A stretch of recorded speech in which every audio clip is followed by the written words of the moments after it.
值得的是，彼得前書2章4至5節，主是活石，雖然被人棄絕，卻是神所揀選、所珍貴的。你們到他面前來，也就像活石，被建造成為靈宮，作聖潔的祭司，藉着耶穌基督獻上蒙神悅納的靈祭。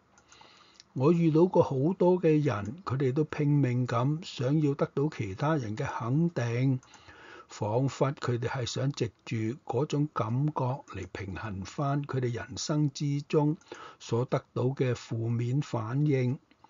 但係喺大多數嘅情況之下，無論佢哋得到幾多正面嘅回應，都冇辦法反轉返嗰啲已經刺入心扉，導致佢哋認為自己係毫無價值嘅傷害。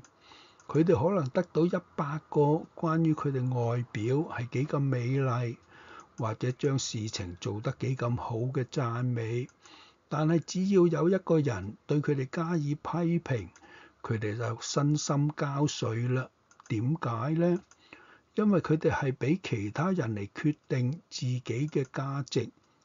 耶穌係知道被人棄絕嘅感受，佢俾自己所創造、所深愛，而且為佢哋捨命嘅人所厭棄。但係啲人嘅觀點係唔能夠判定佢嘅價值嘅。佢嘅價值係來自於神視佢為所揀選並看為寶貴的。呢個亦都係唯一值得我哋在意嘅觀點。當一個唔識得藝術嘅人將一個名作丟入去垃圾桶係可以理解嘅，但係佢咁樣做會損害到嗰個藝術品原有嘅價值咩？係唔會嘅。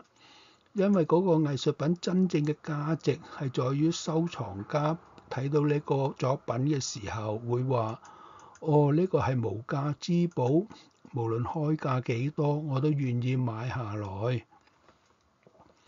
當神賜下佢嘅獨生子嚟到世上，為我哋嘅罪死喺十字架上，佢就喺我哋嘅身上貼咗個標價啦，係說明我哋呢個人嘅靈魂比全世界嘅價值仲要貴重。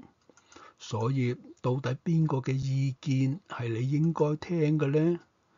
神嘅定係其他人嘅呢？你係咪允許其他人嘅話語或者係意見嚟決定你嘅價值呢？